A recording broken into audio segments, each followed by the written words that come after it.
Dosis Alternativa, les saludamos Jackson Vargas y Marilia García. Recuerden seguirnos e interactuar con nosotros a través de nuestras redes sociales en Twitter por @RCR750, sintonizarnos en vivo a través del Periscope, a través de nuestra página web rcr.tv y suscribiéndose a nuestro canal de YouTube Radio Caracas Radio. Ahí también pueden sintonizarnos en vivo.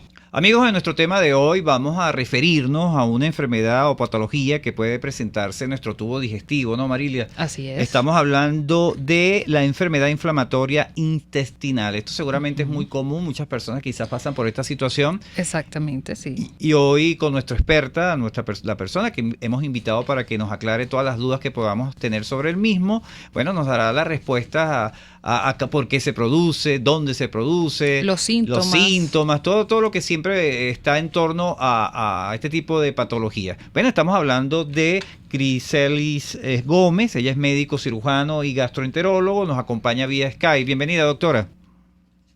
Hola chicos, muy buenos días, como siempre encantada de estar nuevamente en tu espacio. Saludos para ti, Jackson, y para Marilia, para todas las personas que sintonizan, por supuesto. Claro que sí, nosotros agradecidos de tenerla nuevamente acá en nuestro espacio, doctora. Así es. Doctora, vamos a empezar por la parte conceptual, que es la enfermedad intestinal inflamatoria. ¿Por qué se produce? Sí, claro. Cuando hablamos de enfermedad inflamatoria intestinal, nos estamos refiriendo a un trastorno, ya como su nombre nos lo dice, un proceso inflamatorio crónico que afecta al tracto gastrointestinal, pero en especial a los intestinos. Y se caracteriza por tener periodos de acalmia, es decir, donde el paciente está asintomático, y periodos de crisis. Para hablar entonces de enfermedad inflamatoria intestinal, debemos hablar de dos subtipos, como lo es la enfermedad de Crohn y la rectocolitis ulcerativa. Ellas tienen o comparten muchos puntos en común y hay se presenta por el hospedador. Si el hospedador tiene una susceptibilidad genética, ella puede derivarse por una falla en la respuesta inmunitaria o inmunológica de la mucosa del intestino. Y aquí se habla acerca de la microbiota intestinal y finalmente se traduce a una respuesta exagerada inmunológica donde hay liberación de sustancias proinflamatorias y se presenta la enfermedad con los síntomas que vamos a conversar. Claro, ahí vamos a detenernos, Marilia, Exacto. amigos que nos escuchan. Esta parte, mucho hablamos del intestino y decimos que es depósito de bacterias, que las bacterias que están allí son necesarias. Descríbanos qué es el intestino, cuál es su función. ¿Es eso cierto que es vital que permanezcan esas bacterias allí para el proceso, para el cuerpo humano? Claro, el intestino podemos dividirlo en intestino delgado e intestino grueso, también llamado colon. El intestino delgado es vital, un órgano vital, donde ocurre la absorción de todos nuestros nutrientes y que por supuesto que ingresan a nosotros a través de la alimentación diaria. Aquí es donde ocurre el proceso vital de la digestión, ocurre acá, porque es donde vamos a extraer todos los nutrientes necesarios para nuestro día a día. Hablando de esa microbiota a la que se está refiriendo, fíjate que se conoce ya el intestino como el segundo cerebro y la microbiota intestinal como el tercer cerebro. Es decir, tiene una función inmunológica y de defensa para todo lo que es esa agresión que puede ocurrir por mala alimentación, por malos hábitos, y esa es nuestra primera línea de defensa o bacterias buenas que tenemos básicamente para evitar o tratar de contrarrestar procesos infecciosos. Uh-huh. ¿Y cuáles son esas causas principales que hacen que aparezca este trastorno del que estamos hablando hoy, de la enfermedad inflamatoria intestinal? Sí, en cuanto a la enfermedad inflamatoria intestinal, son muchas causas, como en la mayoría de las enfermedades. No existe una causa específica, pero sí podemos hablar de la susceptibilidad genética, familiares de primera línea. Hablamos de factores ambientales.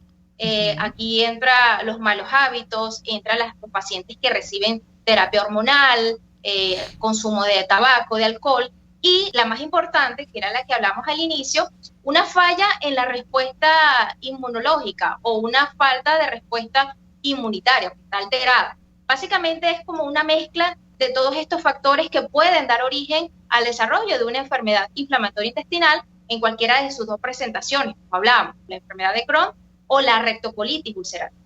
Claro, aquí es importante, ¿no? Uno como persona siempre asocia el estómago o asociaba el estómago como esa parte donde se agarraban los nutrientes, ese papel que ese papel no está cumpliendo el estómago, sino que son los intestinos. La parte alimenticia, ¿no? Lo lleva. Sí, exacto. Y bueno, eso es importante aclararlo, para eso está este tipo de programa. Doctor, le pregunto, estas personas que ya habló de la alimentación, pero ¿qué papel juega el estrés de estas personas que viven constantemente aceleradas, no cumplen los horarios de comida o la comida que ingieren es esa comida que se llama chatarra? ¿Y qué pasa allí? ¿Eso contribuye a acelerar este tipo de patologías? Sin duda, sin duda. Y fíjate que me encanta esta pregunta, que siempre me gusta aclararla, porque la mayoría, un 90% de las enfermedades gastrointestinales tienen influencia o tienen relación con las emociones.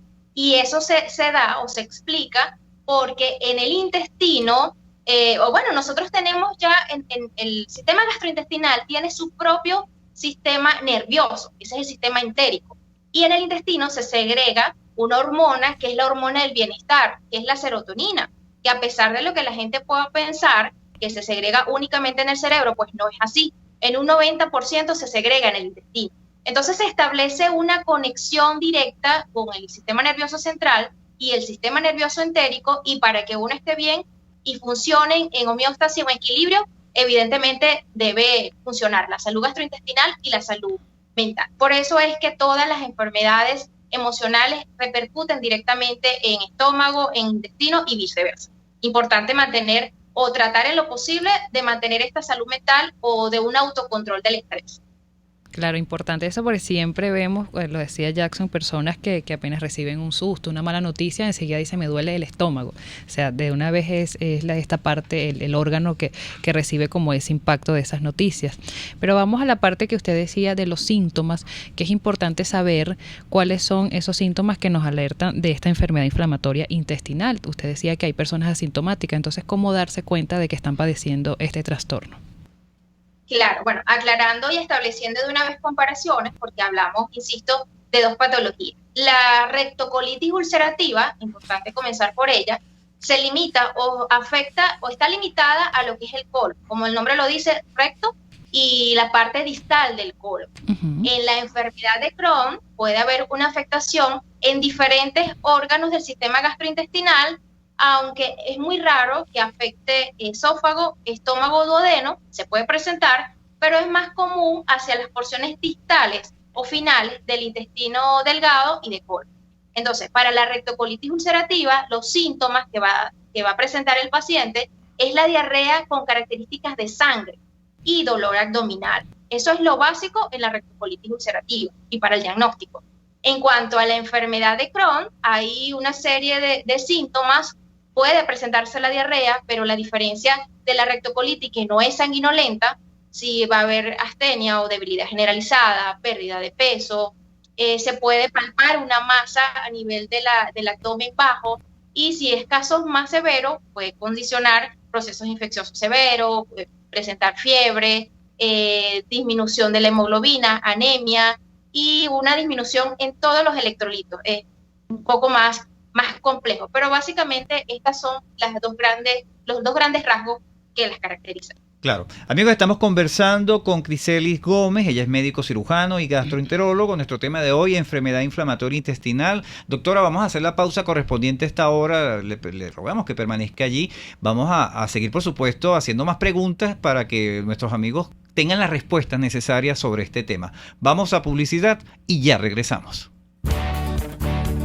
Volvemos en breve con más Dosis Alternativa, porque en la gama de posibilidades, usted toma la decisión. Solo por RCR 750 AM y RCR.tv. Puede seguir nuestra programación a través de rcr.tv, la radio que se ve. La sonrisa es nuestra mejor carta de presentación y la doctora Yoconda Mazzochín te ofrece los mejores y más accesibles servicios odontológicos para que adultos y niños luzcan una dentadura impecable. Te ofrecemos blanqueamientos, prótesis dental y un excelente diseño virtual de sonrisa. Estamos ubicados en Bellomonte, Torre Financiera, Caracas. Contáctanos por el 0212-751-5165 o el 0424-208-0402 y en Instagram por @od_YocondaM. Les saluda Andrés Velázquez y los invito cada miércoles a sintonizar un programa que aborda de cerca la actualidad política y social del país. Contigo, Andrés Velázquez. No te lo pierdas. Contigo, Andrés Velázquez, solo por rcr.tv, en Twitter y Periscope, @rcr750, la radio que se ve. RCR 750 AM, porque lo bueno une.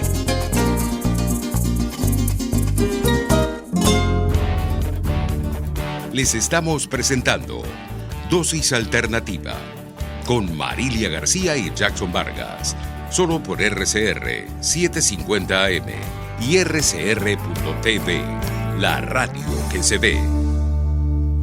Amigos, estamos de regreso en Dosis Alternativa. Nuestro tema de hoy, enfermedad inflamatoria intestinal. Y para hablar sobre este tema nos está acompañando vía Skype Grisely Gómez, médico cirujano y gastroenterólogo. Doctora, le pregunto, ya hablamos del estrés, la parte de la alimentación, pero ¿qué tan peligrosa puede ser esta enfermedad, esta enfermedad inflamatoria intestinal, que puede correr riesgo nuestra vida si no la atendemos adecuadamente? Así es, como tú perfectamente lo dices. La enfermedad inflamatoria intestinal, fíjate que es una de las patologías o de los trastornos más complejos en mi especialidad. Y, digamos, esta importancia se da porque generalmente el diagnóstico puede ser tardío, puede ser mal subdiagnosticado o mal diagnosticado, aquellos pacientes que presentan recidiva de sus síntomas, es decir, repetitivos, y son tratados como cuadros infecciosos, y cuando se hace realmente el diagnóstico puede estar en etapas avanzadas. Importante, no se cura, se trata. Y en cuanto a las complicaciones que tú me haces mención, muchísimas complicaciones, ambas. Las más aparatosas, por así llamarlo, se presentan en la enfermedad de Crohn, que puede ocurrir desde procesos infecciosos severos, sepsis, hasta la muerte del paciente, pasando por perforaciones, por fístulas, que son comunicaciones que pueden ocurrirse entre el colon, la piel, entre el colon, vagina, muchas otras comunicaciones. Y en la rectocolitis también, anemia, cuadros infecciosos, múltiples complicaciones que pueden llevar al desenlace final, es la muerte del paciente, si no hay cuidado ni control de ello. Claro, pero ¿cuánto tiempo puede pasar la persona con estos síntomas que a lo mejor pueden variar y decir, bueno, ahorita los tengo, después como que se controla y vuelven a tenerlo? ¿Cuánto tiempo para poder decir, no, necesito ir a un especialista? Claro, fíjate que este es básicamente el problema más que vemos con más frecuencia, que el paciente presenta las diarreas sanguinolentas, acude con algún facultativo que por lo general no es el especialista en gastroenterología, y como hay algún hallazgo de protozoarios, bacterias, se quedan, digamos, en el tratamiento infeccioso. El paciente tiene una persistencia en el tiempo, que hemos tenido pacientes hasta 2 y 3 años tratándose bajo cuadros infecciosos, y termina siendo una rectocolitis, pero nunca se planteó la realización de los estudios endoscópicos. Entonces, ante una persistencia de síntomas tan básicos como diarrea en el tiempo, pérdida de peso, y que eso empeore la calidad de vida del paciente, tiene que consultar para ver si está indicado la realización de los estudios endoscópicos y así poder hacer el diagnóstico de esta enfermedad. Claro. Amigos, vamos a aprovechar, hay unas preguntas, Marilia, acá de Exacto. nuestros amigos que nos siguen a través del chat de nuestra RCR. En YouTube, nuestro canal de YouTube. En nuestro canal de YouTube nos pregunta el señor, la persona identificada como Donyato 323, que si este problema intestinal genera migraña. Bueno, sí, puede generar dolores de cabeza aunado a toda la afectación que se presenta. Si hay anemia, puede ser una manifestación, la cefalea o el dolor de cabeza de la anemia. Puede cursar, como le decía, con fiebre. Va a depender del estadio del estadio de la enfermedad, el avance o no que tenga de la enfermedad para hacer todas estas expresiones que sin duda se pueden dar. Claro. Hay otra pregunta aquí, nos dice el señor Oscar José Sutil, si la persona que sufre de gastritis puede sentir que se le corta la respiración y sentir mucha rabia. Sí, claro que sí. Como hablábamos, las emociones están directamente relacionadas con la parte gastrointestinal y en especial con la parte gástrica. Puede tener sensación de dificultad respiratoria, sin embargo, es importante aclarar o siempre evaluar la parte de vías respiratorias que no tenga condición. ¿En qué caso se puede presentar? Más que por una gastritis, se puede presentar es por trastornos del esófago. ¿Ok? Importante eso. Cuando hay dolor, si el paciente o el dolor es muy fuerte, puede sentir esa sensación de dificultad respiratoria, pero hay que indagar bien acerca de esos síntomas. Excelente. Estamos hablando con Crixelis Gómez, médico cirujano y gastroenterólogo. Estamos hablando sobre la enfermedad inflamatoria intestinal. Doctora, una vez diagnosticada esta enfermedad, usted dice que no tiene cura, que es controlable, pero si la persona va a tiempo y se puede controlar esta enfermedad, ¿cómo sería su vida diaria? O sea, ¿cómo sería su alimentación? ¿Qué haría la persona? Sí, claro. Una vez que el paciente se sospecha clínicamente, es decir, a través de los síntomas, y se realiza la colonoscopia en este caso, y bueno, todos los métodos pertinentes, imagenológicos, laboratorio, y se hace como tal el diagnóstico, sea de enfermedad de Crohn o sea de rectocolitis ulcerativa, el paciente se instaura en un régimen nutricional bien importante, en donde es decir, el objetivo del tratamiento de los pacientes con enfermedad inflamatoria intestinal está dirigido a evitar o a sacar al paciente de crisis y a mantenerlo en remisión, es decir, de forma asintomática por mucho tiempo. Eso es posible. Esta enfermedad se caracteriza, como lo decía al inicio, por tener crisis y periodos asintomáticos. Eso va a variar en la evolución de estos pacientes, lamentablemente. Y para eso es que vamos a estar los gastroenterólogos, especialistas en enfermedad inflamatoria, muy pendiente del paciente para ver si necesita cambios o no en el esquema de trabajo. La dieta es muy rigurosa y el tratamiento es bastante fuerte e individualizado dependiendo, insisto, del estadio del paciente, pero puede tener una calidad de vida y eso es lo que se quiere, una buena calidad de vida en este tipo de pacientes y evitar las complicaciones. Claro. Doctora, le pregunto, ya hablamos, por supuesto, de lo delicado, lo peligrosas que son las comidas chatarras y sobre todo en la generación de este tipo de patología. Pero ya usted nos hablaba en el tratamiento de las dietas, pero ¿qué dieta o qué tipo de alimentación debemos tener o qué tipo de alimentación debemos evitar para caer en esta situación de este tipo de trastorno, de esta enfermedad inflamatoria intestinal? Ok, fíjate, aclaratoria. No solamente la alimentación va a condicionar a un paciente a hacer una enfermedad inflamatoria intestinal.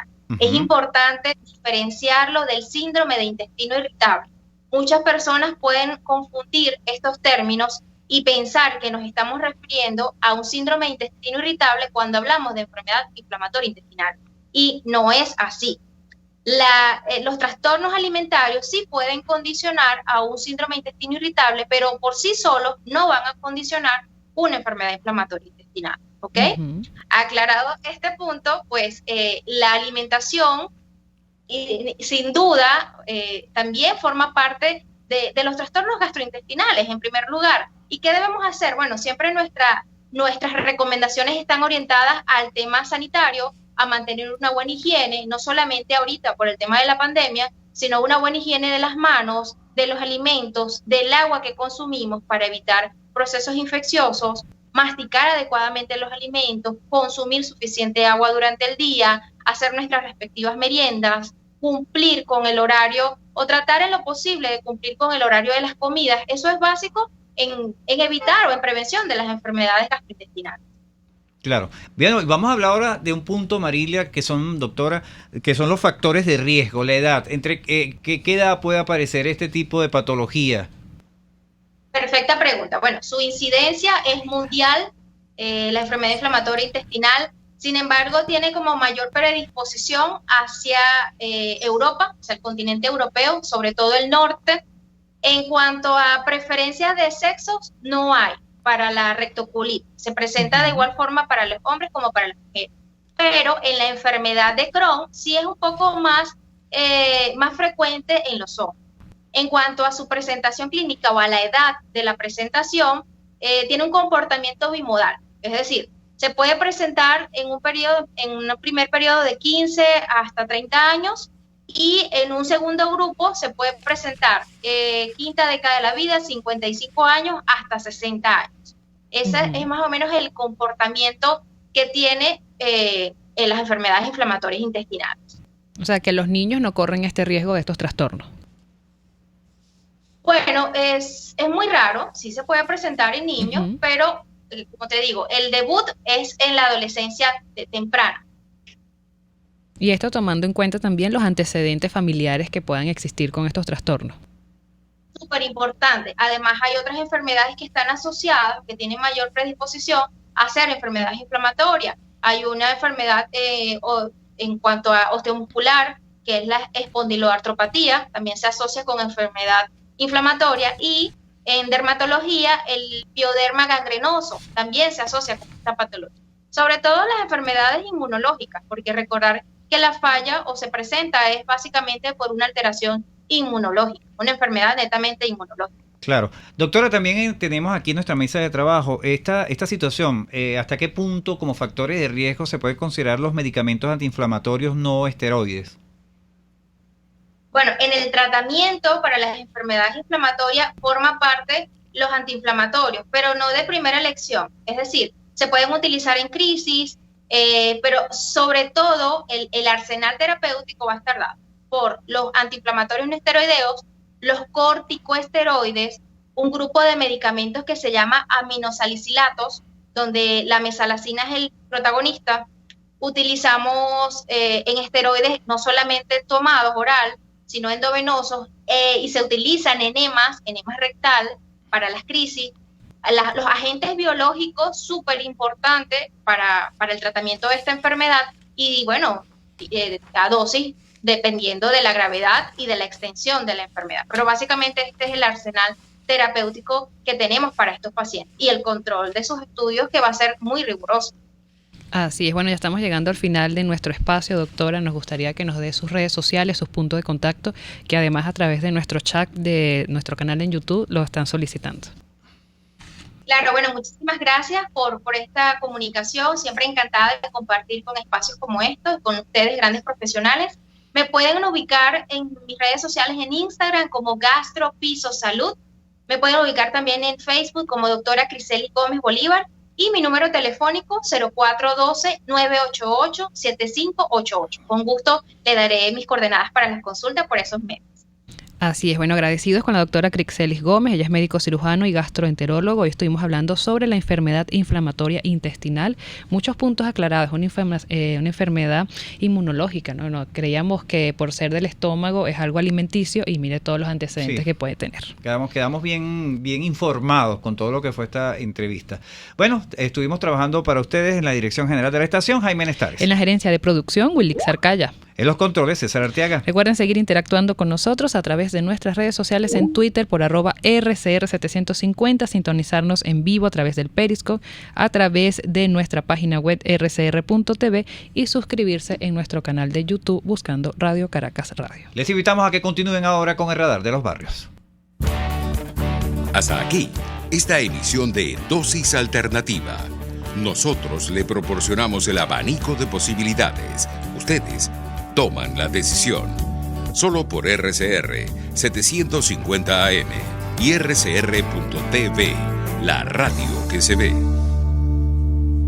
RCR presentó Dosis Alternativa